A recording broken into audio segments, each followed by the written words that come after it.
Press conference Cyril, there's been a lot of speculation regarding the future of Marcin Budkowski. Now, you have announced today that he is joining Renault. Could you elaborate a little bit on what he is going to be going for the team and how you came to get hold of him in the first place? Cyril Abiteboul. Well, indeed, as you say, the speculation and the rumor is part of the explanation of why we decided to make it official.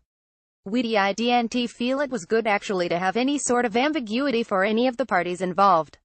It's clear, and we appreciate, that it's a sensitive topic for lots of parties, but it was important, I think, to present our side of the story. Marcin is coming in a non-technical capacity. He's coming in a senior position into the team. I think it is a great career development for him. It's something that he is doing because it makes sense in his career. As far as we are concerned, since we came back, we are still building our team, building our structure. We tried something with Frederic Vasseur last year, which, I mean it's no secret, unfortunately did not work out, but Fred has now found a fantastic position with Sauber, but there was still a gap and a position to be filled. Simply there is a lot to be done. Renault Sport Racing is involved in many different categories, Formula 1 but also Formula E. We are based on two sites, one in the UK and one in France, responsible for chassis and engine, supplying engines to lots of great teams with big expectations. So simply lots to do, and I just needed some help and someone I can trust and that can work alongside me, particularly on the development of the Enstone team. Can you just remind us, when will he be starting with the Team CA again? There has been lots of talk about that, not from us. We always made it clear that we would not want to be aggressive in relation to that. From a contractual perspective, he could be available from early next year, but we have had a constructive discussion with the FIA and I believe that we are close to reaching an agreement on a start date that would, I say, make everyone comfortable. I think that is a date of early April, which is basically twice his gardening leave provision has been discussed, has been invoked. Nothing has been confirmed yet, but that is something we are completely prepared to entertain as far as we are concerned. If we look back to the Malaysian Grand Prix last weekend, it was a great victory for your engine. What does that win say about your power unit? And can you tell us a little about the development plans for next year? Is there going to be a qualifying mode, for example CA? Yes, I think it says that we are catching up progressively. We are not quite there at the level of the two gentlemen on my left and right, in particular. I think the Renault power plant is actually becoming very decent in race operation, but indeed we are definitely missing something in qualifying. Obviously it's always a balance, running safe and being aggressive, and obviously the more potential performance we have, then the more capacity we will have to be aggressive on Saturdays.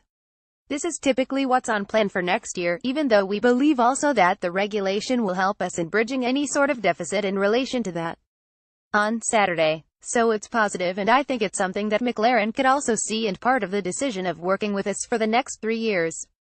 James, the last couple of races haven't been the easiest for the team. I was just wondering if you could shed some light on those performances and how confident are you of running a little bit better this weekend at Suzuka? James Allison: well, there are 2 weekends that showed that it's sometimes better to be lucky than good. Nevertheless, if you look at the season as a whole, it has been divided into 3 types of experience. There have been a few races where we have come out and crushed everything in front of us. There have been a few where we've had the other end of that deal, where we have definitely come off second best. And then a whole lot in the middle where it has been pretty much a 5050 slugging match. The last 2 were in the category where we got beaten for pace.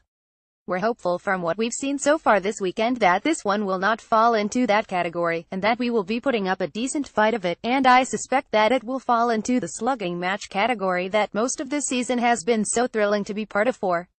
Where is the focus at the factory at the moment? The Constructors' Championship looks pretty nailed on, so are you allowing yourself the luxury of focusing on next year back in Brackley? Well, I would agree with you about the nailing business, but the truth of it is that every single team, every single year faces the dilemma of how they ramp down their efforts on the car that races and how they ramp up their efforts on the car that will race next year. Every single one of us, the teams that is, will be transferring a substantial amount of resource onto next year's car, because they couldn't fail but to do that. But there is still an amount of residual resource, more than residual, going into this one to make sure that those developments keep coming until later in the season. Thank you, James. Mattia, the last few races for Ferrari have been something of what if. I was just wondering, with reference to Malaysia in particular, if you could shed any light on the reliability problems you had there and how confident you are that you have solved those coming into the Japanese Grand Prix. Mattia Binotto: you can never be fully confident of solving the problems you have got. It's true that the problems we had were completely unexpected. There are problems that we did not experience both at the dyno or at the racetrack during the entire season. There were some quality issues with the parts. We failed an inlet manifold of the engine, from the compressor to the cylinder heads, and it happened twice because we had the same problem with Sebastian in qualifying and Kimi in the race. Obviously it happened twice in Malaysia in an entire season, so certainly some boundary conditions have affected the overall reliability. This is something that we are analyzing. Obviously in parallel we reinforce the components, but it's something which we still need to better understand. The last couple of races we haven't been able to see what your cars have been capable of, but fastest in practice in Suzuka this morning. How do you assess the pecking order now in Formula 1? Do you think you have the fastest car? I think qualifying is the best way, somehow, to evaluate it. We had the pole in Singapore, true, but we were not on pole in Malaysia. So I think we have progressed. We progressed through the season. I think for us battling for the pole, or being on pole, was more difficult at the start of the season compared to today. Overall our package has improved, but it's never enough. Being fast is not sufficient. What counts is finally winning the race. Questions from the floor. Dieter Renken, Racing Line. Cyril, regarding Marcin Budkowski, do we understand that he will reporting directly to you and then people like Bob Bell and Rob White will be reporting to Marcin? Is that the structure that you envisage? Yeah, that's correct. The official position is announced today as executive director, so he will be sort of my right-hand man in Enstone, a place where I am not enough, given all the traveling and in particular the long seasons.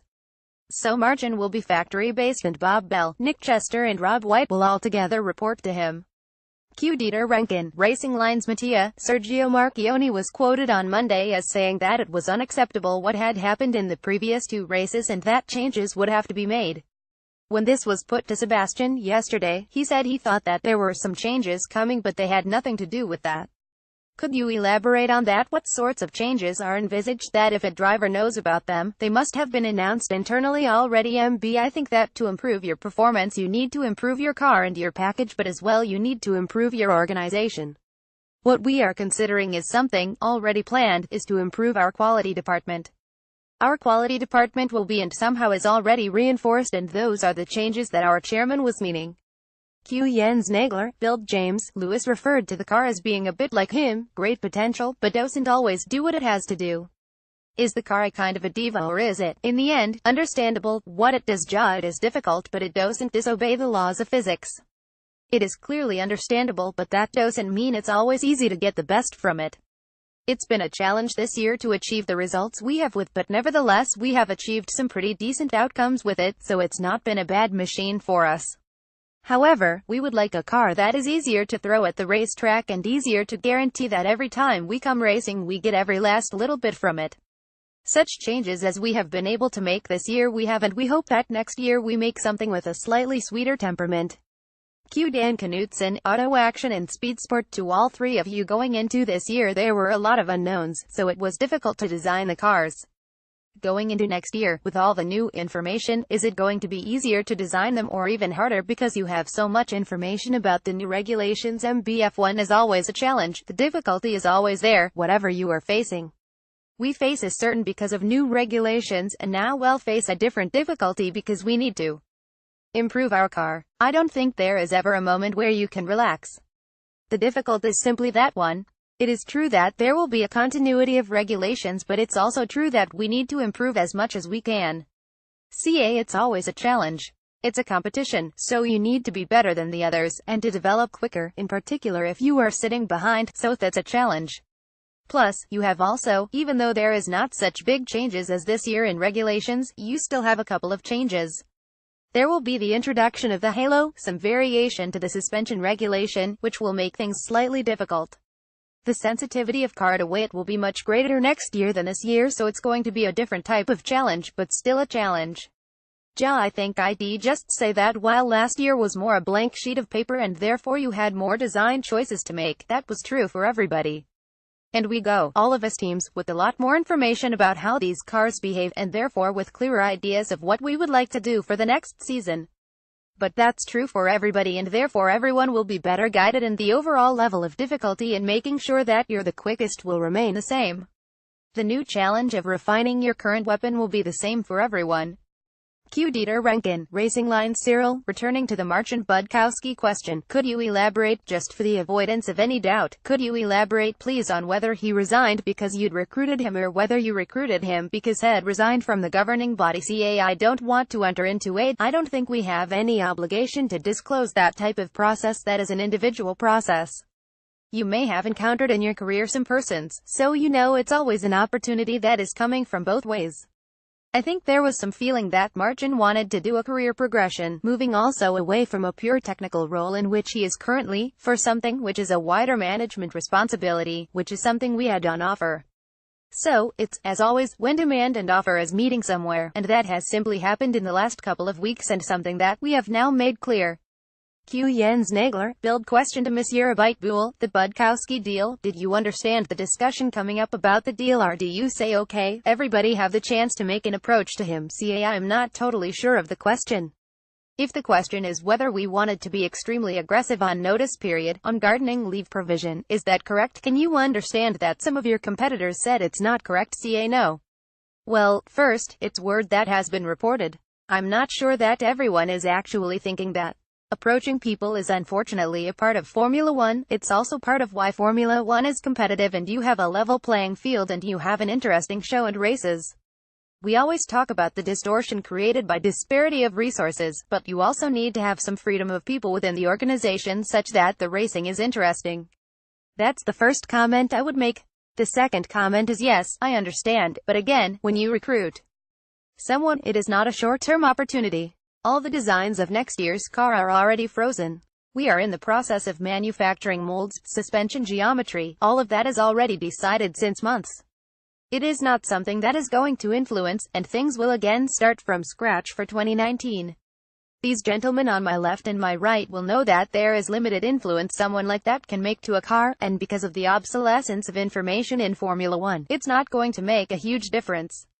We are taking that person because he has the skills, he has the experience of Formula One. This is required for our program and our project, which is to become a top team by 2020, full stop. It's not for what he knows today. Q. Marco Manserati, La Repubblica, to Mattia and James. I just would like to know what you think about that. What is your opinion? Are you fine with that or not? Jarm? Well, the relationship the teams have with the FIA is always, it relies on certain things. It relies on the teams being able to be candid with the FIA and have absolute confidence that anything that is discussed with the FIA remains completely confidential. Those things have always been true about the relationship we have with the FIA and always will be. The main foundations of our relationship, the team's relationship to the FIA, are built on that, and those things are strong, and always will be. If an FIA employee leaves and rejoins a team, then you would wish, I think, to have somewhat longer notice period than 3 months. I think everyone, on FIA side and team side, would say that, but this isn't the situation today, and I guess well I'll just swallow and get on with it. But the actual building blocks of what makes the relationship between teams and FIA good is what I described, and that always has been strong, always will be strong. Mattia MV, there is not much I can add. Certainly, it's a delicate matter. Certainly, all the people involved in that situation feels uncomfortable, and I'm sure it will be discussed at a different level still. Cyril has said that it's a start date of April next year. Are you satisfied with that, James? Mattia: well, it is whatever it contractually is. So, there's not much point in talking about it. Q. Gaten Vigneron, RTBF question for James. You have worked with Fernando, with Sebastian, with Lewis. If you had to point out the big difference between them, or who was the most impressive one for you? I get asked this question a lot, and it's a frustrating question because, first of all, there's an impossibility of answering it because there's only one way to know for sure, and it's to line them all up in exactly the same equipment on the same days and have a championship where you find out exactly. All I can tell you is that all three of them have got the victories and the achievements that they have, not by good fortune but by being brilliantly skillful racing drivers. I would add to that it has been a considerable pleasure joining Mercedes this year for many, many reasons, but one of those was that it was my first opportunity to start working alongside Lewis. I think I'd only ever said hello to him once in all the years prior to that, and the experience of working with him is very different to what I imagined it would be, and I've found a racing driver or the sort of excellence that all of us can see from his statistics and the way he goes about his job. But what has been particularly good is that I've found a guy that conducts himself as a man in a way that makes you happy to work alongside him. And that's been an enjoyable and good thing about joining Mercedes. Q. Dieter Renken, Racing Line Cyril, still on the question of recruitment but this time about Carlos Sainz. Could you try and elaborate on the reasons why you have chosen to recruit a driver in the knowledge that you'll lose him after a year? Or certainly the indications in the statements indicate that you lose him after a single year. What sort of benefit is that to the team? First and foremost, we have to accept the fact we are, arriving a bit late to the part as Renault. We only entered back into Formula One as a manufacturer team 18 months ago and we are arriving at a point where a lot of drivers are in the middle of their contracts. There are basically cycles for a number of contracts. That was something we had to acknowledge and take into account into our planning for drivers. It looks like there will be lots of things that will be up for renewal in the course of next year, for 2019. We sort of feel that we should be part of those discussions next year and therefore having a driver for 1 year is a concession, in particular on a loan is a concession, but we feel it is an acceptable concession. It's going to allow us to make a step forward, just like Nico Hülkenberg allowed us to do one step forward this year. It's going to be another step forward for next year before many making maybe another step in 2019. Q. Hasegawa-san, if we could start with you please.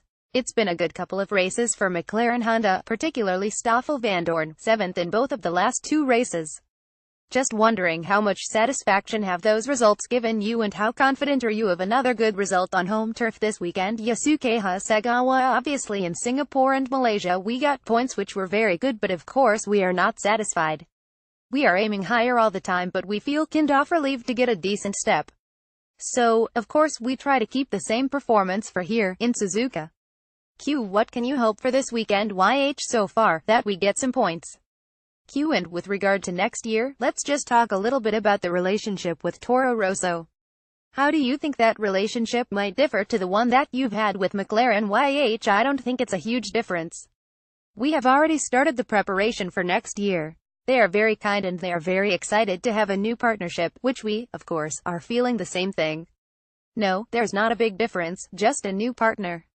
Q. Is the commercial relationship going to be the same as it was with McLaren? Of course, the McLaren Honda, the name of the McLaren Honda is very famous, in Japan at least, maybe in other countries. From that point of view it could be that the expectation from the audience is a bit less, so we need to show that we can make it better. From that point of view, maybe I will feel a bit less pressure from the outside, but from the inside there is no difference. We need to prove that we can do a better job for next year. QAO, second season of the Haas Formula One team, what is your perspective on how it's gone? How would you sum up the last 18 months with Haas? How's it gone? Ao Komatsu, it's going well. Of course it could be better, but from last year to this year we made a very big improvement, and even though it may not be obvious to everyone, but consistency is better than last year and our understanding is better, but I think now that we made a step from last year we now know again how much we need to improve for next year, so really concentrating on the next step. Q. Now you've worked with Roman for a long time, drivers like to progress every year, just how have you seen him grow in a small team like that, because we hear him a lot on the radio and it's not always complimentary. Acacia, I know Roman since 2009. I've done every single race he's done in Formula One together, so we understand each other pretty well, but yeah, he's quite an emotional guy, but then what comes out as negative on the radio is what actually makes him quick as well, so you can't have it both ways. We both understand the downside of that, so we've just got to manage it, try to channel it in the right way so that everybody works in a positive direction. Q. Now I guess this is the time of year when you work through the good points and the bad points of the current car. You obviously want to translate the good points into next year. Could you elaborate a little bit on the good and the bad of the VF17? I think our baseline is pretty good, but the operating window is not very wide, so when we can get the tires to work okay, you can see the potential. We can be in Q3, but there are some events where we really cannot switch the tires on, then we are fighting to get out of Q1. In Malaysia, Saturday was our lowest point, both cars out in Q1, so that's the bad point. Next year, we really need to keep this good base, but then trying to have the wider window so that we can work with. Obviously next year you can have more different compounds as well, so that will be the key, trying to work with different compounds, trying to get consistency out of it. Q. Patty, let's start by talking about drivers. There's a lot of speculation in the press about who is going to partner Lance Stroll in the team next year. Can you just tell us a little bit about what you want from that driver and indeed, who is in the running? Paddy Lowe, it seems like we're one of the last chairs available for next year. Of course Felipe is very much in the frame, very very high on our list of possibilities, but we owe it to ourselves to take a look around and see what could be the best option for the team going forwards. As you say, that will be a partner to Lance. Lance has made great progress through the year. We're seeing him performing consistently, particularly in the races, so we need a driver to complement Lance on that side of the garage. But all options are under consideration, to be honest. You've probably seen a number of names that are floating around that we're looking at, but honestly the range is almost unlimited. We will consider all ideas. We're not in a super hurry to do so, and we'll just make sure we land the best lineup we can. But is the idea to have an experienced driver alongside Lance place? I think there are many attributes you could attach to different drivers, and experience could be one of them, but we may weigh that against other things. We're not fixed on any particular aspect. Because whereas Williams' natural habitat in this pit lane at the moment, you're lying 5th in the Constructors' Championship. Are you looking for a driver who can help leapfrog you up to 3rd? Is that the ambition for next season? Place? Yeah, we're always ambitious to move forwards, as all teams are, and I think we recognize that the driver or drivers are a very key element in the team. Clearly you need a kick car as well, but the driver is probably the single most important factor in the end to take the package forward and score the points and indeed win races. I've seen that, in the past, what a difference drivers can make to the race proposition, so it's a very important decision. And just tell us a little bit about next year's car. What's going on back in Grove? Are you encouraged by the signs you're seeing in the wind tunnel? For example, place lots of good work going on. Yeah, we're making quite a few changes. We see lots of opportunities out there that we're determined to exploit, and the project's going well, yeah? At the same time, we recognize we've got some very tough competition out there, some teams that we respect greatly who are also fighting to move forward, so it's going to be a tough space next year. We all want to have cars that can get safely into Q3, that's a kind of mark of respectability really in Formula 1, but there are quite a few teams that will be trying to squeeze into that quite small box. Questions from the floor. Dieter Renken, Racing Lines. Hasegawa-san, you've just heard what Patty said, that the driver is a crucial element in the overall package. With McLaren, you had various world champions driving for you. With Toro Rosso, although they haven't confirmed their lineup, the chances of them having a Grand Prix winner, let alone a world champion, are fairly remote at this stage. Do you believe that a driver is not important to drive a project forward, at the state that Honda finds itself in at the moment? For the next year? You mean, of course the driver project is very important, and of course we'd like to encourage the Japanese motor racing character so that to do that a Japanese driver is also very important. But currently we have nothing we can tell you about the drivers for Toro Rosso, and we don't have any contract about that. Actually, we don't have any position to tell. Of course, we may negotiate with them, so maybe we would like to discuss about that, but it is not a contract matter, so that maybe they are just as a partner, as a friendship matter. Dan Knutson, Auto Action and Speed Sport. Patty, there have been reports that you were going to test Robert Kubica and Paul Di Resta in a 2014 car. Can you enlighten us as to what is going to happen? Place? Yeah, you're correct, we will test those two drivers. We won't give away any information around what we do within those tests. That's a private matter for us, and I would stress that that doesn't mean that they're the only drivers under consideration. As I said earlier, we're considering quite a large range, of which they are only two possibilities. Dan Knutson, Auto Action and Speed Sport. Patty, can you at least tell us when this test will happen? Place? In the next few weeks. Dieter Renken, Racing Lines. Hasegawa-san, I'd like to just clarify my question earlier on about the fact that it wasn't so much aimed at Japanese drivers, but just generally whether you believe or not that a proven or an established driver lineup is important to develop your Honda engine project going forward, because you had world champions, whereas at Toro Rosso you are unlikely to even have a Grand Prix winner. Do you believe that an established driver lineup is important? Yeah, sorry, I don't answer the question.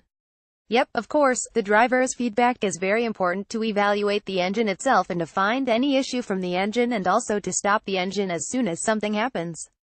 From that point of view, Fernando, Jensen and Stoffel were perfect for that development driver and evaluator, so yeah, it is very important.